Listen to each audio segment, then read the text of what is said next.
kabataan ay ang pag-asa ng bayan. Kabataan ang pag-asa ng bayan! Kabataan ang pag-asa ng bayan. Kabataan ang pag-asa ng bayan. Ang kabataan ang pag-asa ng bayan. Kabataan ang pag-asa ng bayan. Wala sa umpisa o nasa gitna, kundi sa huli ang pagsisisi. Kabataan ang pag-asa ng bayan, ika ng ating pambansang bayan. Dahil sila ang nagsisilbing tulay para sa kinabukasan. Pero sa panahon ngayon, sila pa rin nga ba ang pag-asa ng bayan? Bakit ka humantong sa ganito? Nadala sa tukso at para mapawi ang pagkabagot. Para makatakas sa realidad. Kailan mo napagtanto na mali na at hindi na tama? Matagal bago ako natauhan. Matagal bago ko nakita ang mga naging epekto nito sa akin at sa mga tao nasa paligid ko. Susubukan mo ba? Hindi po. Never, kahit kailan. Hindi mo naman ito kailangan subukan para malaman kung masama ito sa'yo o may magandang maitutulong ito. Ang dami ng nasirang buhay dahil dito. Marami pa akong mga pangarap na gustong tuparin at ayaw ko itong masira dahil lang sa tukso.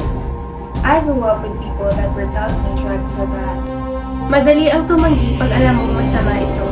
Pag ginawa mo yan, hindi lang naman ang sarili mo ang pinapahamak mo kundi pati na rin yung pamilya at mga tao sa paligid mo. Protektahan nila yung sarili nila. Sila na mismo ang tumayo sa tukso. Hindi ito makakatulong sa'yo. Wag. Huwag. Huwag. Wag. Huwag mawala ng pag-asa. Meron pa. Kaya mo pa. Ang mga kabataan pa rin ang mananatiling pag-asa ng bayan. Magtiwala at tulungan ang isa't isa upang makamit ang ating gustong matiwasay at maunlad na lipunan.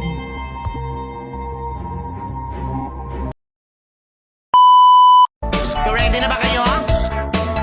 O sige, simulan na natin ha! Okay!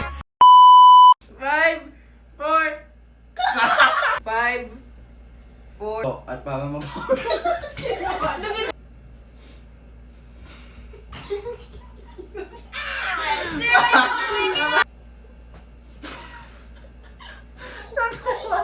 Kamu na lang. Kamu na lang.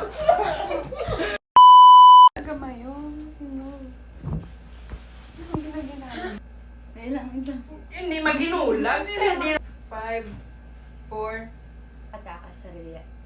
Matagal bago ko nakita